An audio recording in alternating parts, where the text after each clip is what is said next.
Okay, so back at it here with the my Conrail HO scale shelf layout, which I've started to call the Conrail Mid-State Cutoff. Um, had a chance this week to do a lot of work on it as well. Wanted to show you guys where I'm at with it.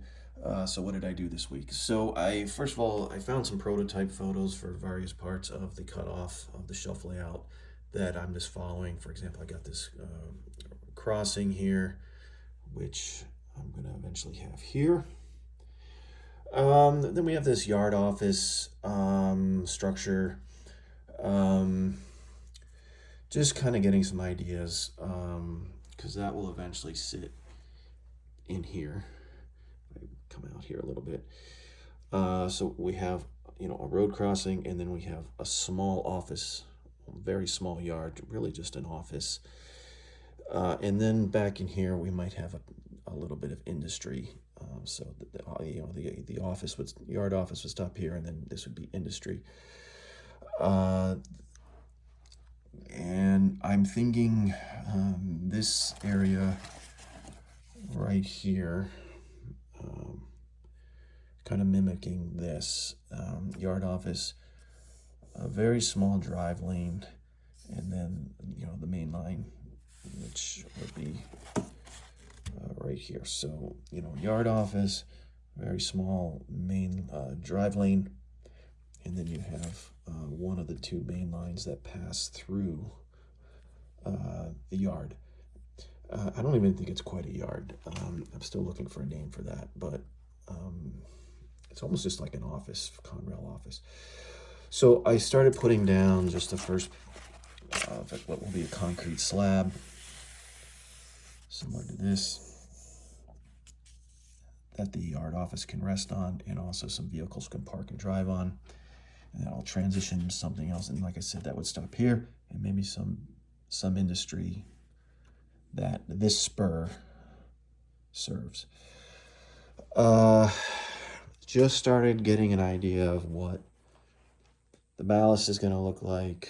I put down just a little bit of ballast just to see how the track looks with the ballast, and a little bit of ground cover.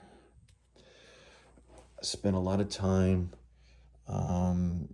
doing some painting and weathering of the ties, and I wanted to see how that also looked once you put the ballast on it, because that ballast changes the look.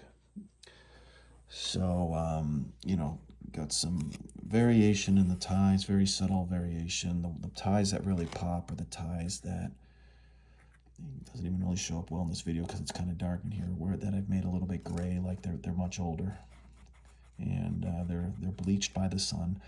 And then a lot of black, which going down the center of the ties, just from grease and other droppings coming off the locomotives.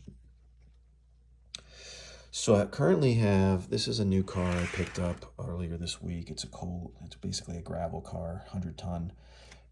It needs to be weathered, and the gravel needs to be painted. That doesn't look really very realistic right now, but he's just sitting there on that spur.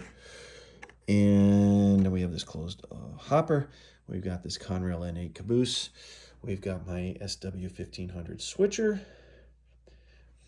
And then we got this Conrail boxcar. Here's the Conrail GP38. This is an Athearn engine I picked up last week. I just started subtly weathering him. Still a ways to go, but I like the way he's turning out so far. I was able to get these radiator grills and fans. It was pretty easy, just getting those black basically, and some of the access panels, make those pop a little bit with some black. Again, the Tamiya panel line accent color. There's another grill, use some black, and then slowly getting a rust shade on the cab roof and on the nose, the top of the nose here, as well as the walkways. So slowly getting using rust-colored pastels to do that work. I've also started applying some black grime soot along the roof of the locomotive, again using black pastels. So that's a work in progress. But I got the track basically from here over weathered. It's fastened down using track nails. It's lightly fastened or loosely fastened down from here on out, where it falls off the layout as the main lines go off that way, just to hold it. But I didn't put in a ton of nails yet because I'm still kind of puttering there. The other big job I got done this past weekend was I rewired the whole thing. Each main line is powered with 2 terminals. I labeled everything so I can find what each wire does when I need to, and I also did some color coding with black, and I think red is positive, black is negative, just to make things easier if I have an electrical problem that I need to find the source of the problem. These will be for signals. These are just terminals that kind of just really just ending right here. They have nothing connected to them because I don't have any signals hooked up yet, not that far along, but those are there ready to receive wires from various signals when that time comes. So the next step is gonna keep weathering this track, get this track fastened down. I got the concrete slab here, and then this might be more of a gravel parking lot area, a fence, and figure that out for some industry from maybe here over. And then this is just a first pass at some ground cover. We'll see if this stays or if it goes. By the way, this is the ballast that I'm using right now for the track. This is the Woodland Scenics medium ballast. This is the gray blend. I don't know if scale-wise, it looks a little bit big to me. Not terrible, but just a little bit big.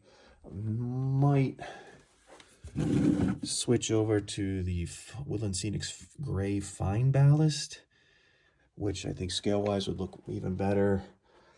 I do like how this gray ballast, though, the gray blend has different shades of gray. I really think that looks a lot better, but it's just a little bit big scale-wise. Not terrible, but just a little big. So we might be switching to fine ballast as we work from right to left and we ballast all the track eventually. So just something to keep in mind if you're doing a layout and you're getting ready to ballast. Sometimes I think the fine ballast, even though that's more of an end scale product, it actually looks pretty good. It looks good, just as good on the HO, so something to keep in mind.